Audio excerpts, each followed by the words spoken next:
Assalamualaikum warahmatullahi wabarakatuh. Baiklah teman-teman, pada kesempatan ini saya akan menjelaskan tentang sholat 5 waktu, hukum dan tata cara pelaksanaannya.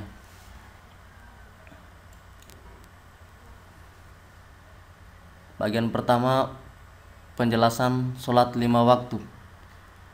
Sholat 5 waktu tersebut adalah subuh, terdiri dari 2 rakaat.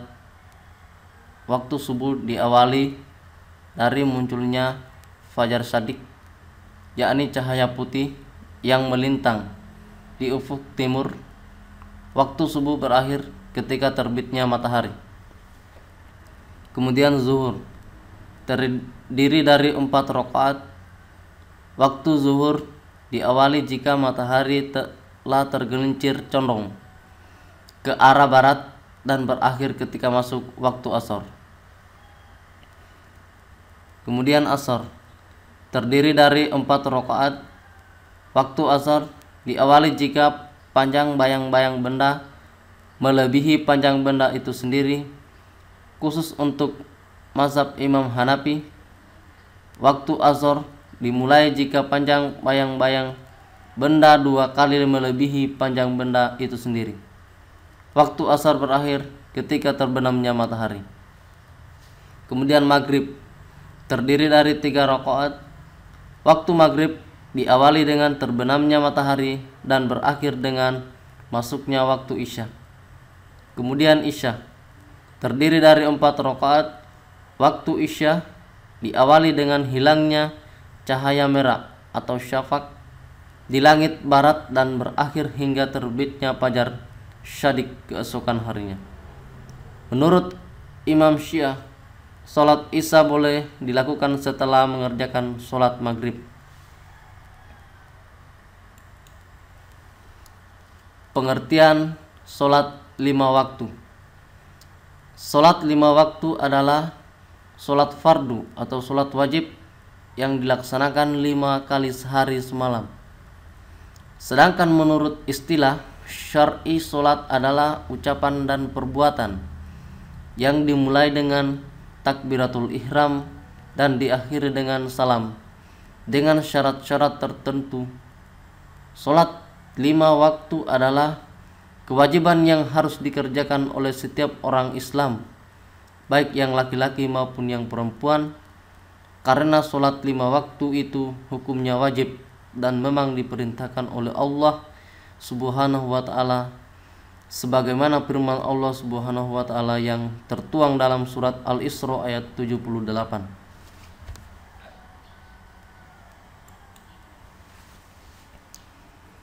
Hukum sholat 5 waktu. Sholat wajib bagi semua umat Islam karena Allah Ta'ala memerintahkannya pada beberapa ayat dalam Al-Quran. Allah Subhanahu wa ta'ala berfirman dalam surat An-Nisa ayat 103 yang artinya, maka dirikanlah sholat itu sebagaimana biasa. Sesungguhnya sholat itu adalah fardu atau wajib yang ditentukan waktunya atas orang-orang yang beriman. Allah Subhanahu wa ta'ala juga berfirman dalam surat Al-Baqarah ayat 238 yang artinya, peliharalah semua sholatmu dan peliharalah sholat wusta. Berfirilah untuk Allah dalam sholatmu dengan khusyuk. Kemudian dalam Rasulullah Shallallahu Alaihi Wasallam menjadikan sholat sebagai pondasi kedua dari 5 pondasi Islam. Beliau bersabda, yang artinya Islam itu didirikan atas 5 perkara. Yang pertama, bersaksi bahwa tidak ada Allah yang mendirikan sholat. Tidak ada Allah yang berhak disembah selain Allah dan Muhammad adalah utusan Allah. Kemudian yang kedua, mendirikan sholat. Yang ketiga, menunaikan zakat.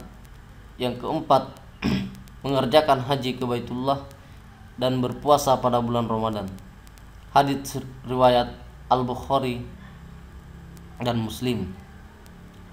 Hukum orang yang tidak mengerjakan sholat secara syar'i diancam hukuman mati. Adapun orang yang meremehkannya masuk dalam kategori fasik.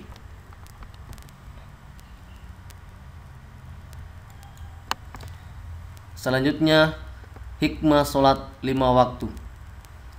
Sebagian hikmah disyariatkannya sholat adalah bahwa sholat itu dapat membersihkan jiwa, dapat menyucikannya, dan menjadikan seseorang hamba layak bermunajat kepada Allah Subhanahu wa Ta'ala di dunia dan berada dekat dengannya di surga.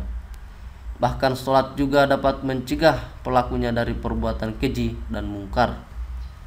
Allah Subhanahu wa Ta'ala berfirman yang artinya, dan dirikanlah sholat, sesungguhnya sholat itu mencegah dari perbuatan-perbuatan keji dan mungkar.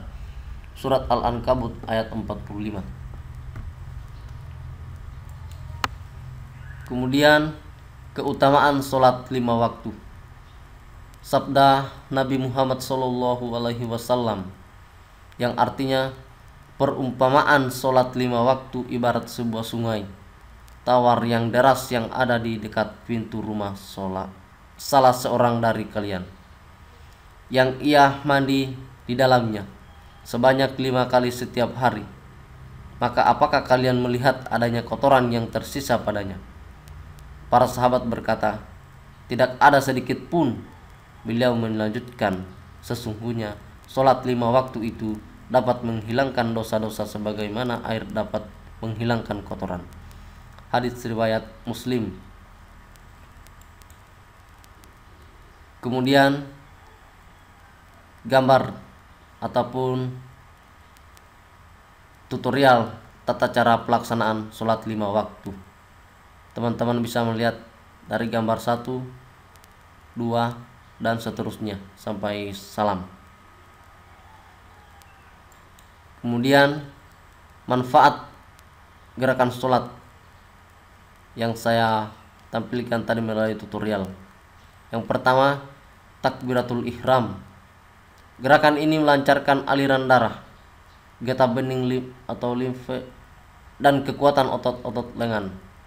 Posisi jantung di bawah otak memungkinkan darah. Ruku.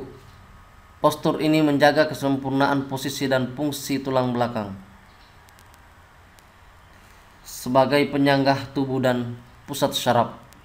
Posisi jantung sejajar dengan otak, maka aliran darah maksimal pada tubuh bagian tengah mengalir lancar ke seluruh tubuh. Kemudian ittidal. Ittidal adalah variasi postur setelah ruku dan sebelum sujud.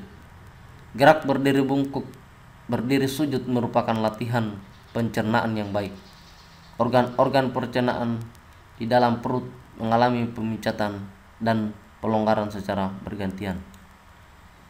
Kemudian sujud.